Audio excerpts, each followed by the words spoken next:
नमस्कार,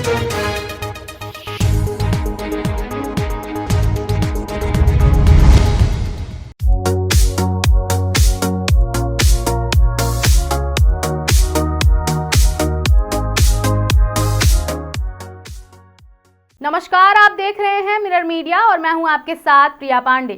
धनबाद के बारामुड़ी स्थित असरफी अस्पताल से जुड़ा नवजात बच्ची का मामला बेहद दुखद मोड़ पर आकर खत्म हो गया।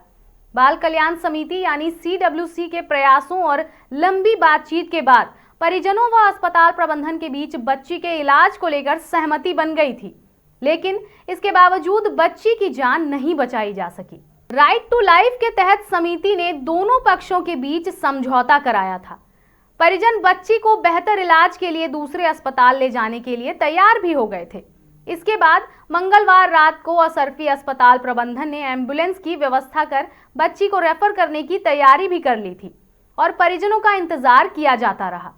हालांकि रात भर इंतजार के बावजूद परिजन अस्पताल नहीं पहुंचे। बुधवार सुबह बाल कल्याण समिति को यह सूचना मिली कि नवजात बच्ची ने इलाज के दौरान दम तोड़ दिया है। ये मामला हमारे पास तो 19 तारीख को ही आ गया था और 19 तारीख को हमने CWC ने कॉग्निजेंस भी ले लिया था। पेरेंट्स को भी बुलाया गया, काफ़ी लंबी बातचीत हुई। मेनली जो हमने पाया कि गार्जियन बहुत एडमेंट थे बच्ची के इलाज को लेके। उनका कहना था कि बच्ची जिस हाल में है, जहाँ है वहीं रहे। उन लोग हायर मेडिकल जो भी हेल्प था, असिस्टेंस था, वहाँ ले जाने के लिए तैयार नहीं थे। और हॉस्पिटल अथॉरिटी का कहना था कि बच्ची जितना समय जा रहा है क्रिटिकल होती जा रही है, जल्द से जल्द अगर बच्ची को कोई हायर हॉस्पिटल में INO2 का इंतज़ाम के लिए नहीं ले जाया जाता है तो उसके जान को खतरा है। तो राइट टू लाइफ के तहत एक बच्चे को जीने का हक है, तो हमने उस मामले में अपनी भूमिका ली और काफ़ी देर बातचीत करने के बाद एक समझौता के तौर पे बना था कि कल ही ये समझौता के तौर पे बना था कि कल ही शाम को जो गार्जियन है वो जाएंगे, अपनी नवजात जो भी उनकी पोती है उनको लेंगे। और हॉस्पिटल अथॉरिटी को एक रिक्वेस्ट किया गया था कि आप एम्बुलेंस का व्यवस्था कर दीजिए जिसमें सारे तरीके की वेंटिलेशन की सपोर्ट हो और वेंटिलेटर का जो भी इंतज़ाम है जिसमें बच्चे को सफ़र में कोई दिक्कत ना हो।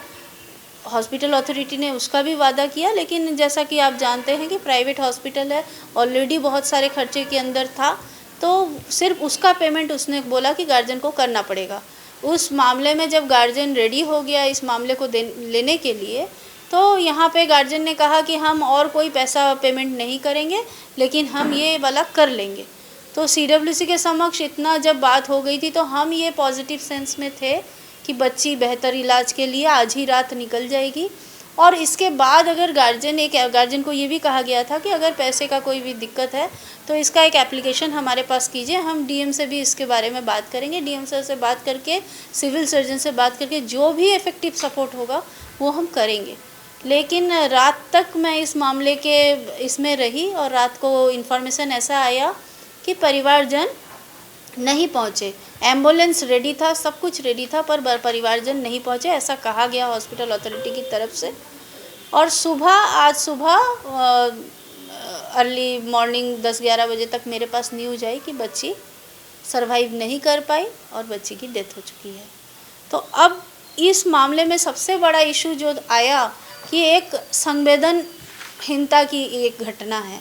एक बच्ची को जीने का अधिकार था, उसे हम जिया सकते थे, या तो थोड़ा सा टाइम पहले से अगर होता। और एक गार्जियन का जो एडमेंट बिहेवियर था, अगर उसके पास कुछ पॉसिबिलिटीज़ नहीं थी, उसके पास कुछ दिक्कतें थी, वो उसको थोड़ा पहले आके हमसे अगर मिलता और इस तरीके के जो भी एडमिनिस्ट्रेशन है उनके पास जाता तो शायद मदद हो सकती थी, शायद हम कर सकते थे।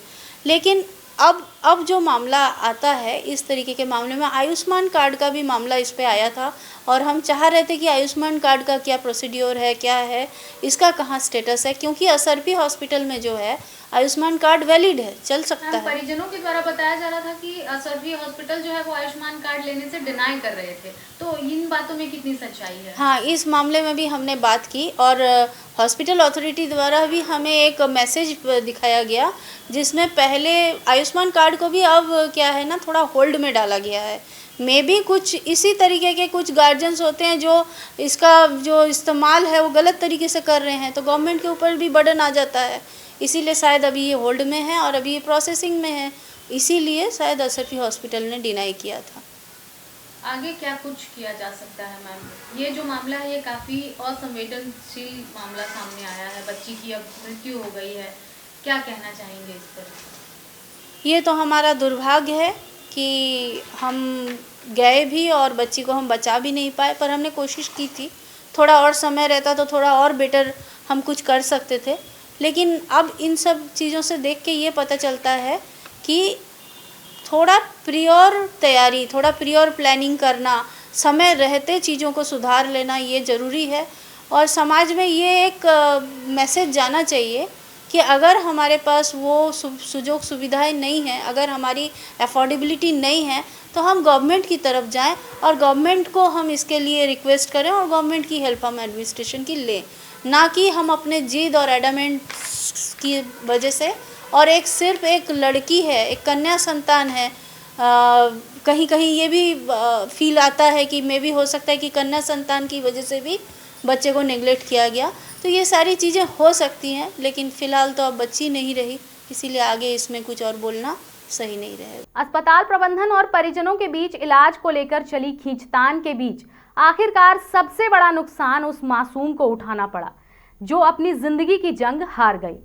एक तरफ इलाज का खर्च और व्यवस्था का सवाल था, तो दूसरी तरफ परिजनों की मजबूरी और असमंजस।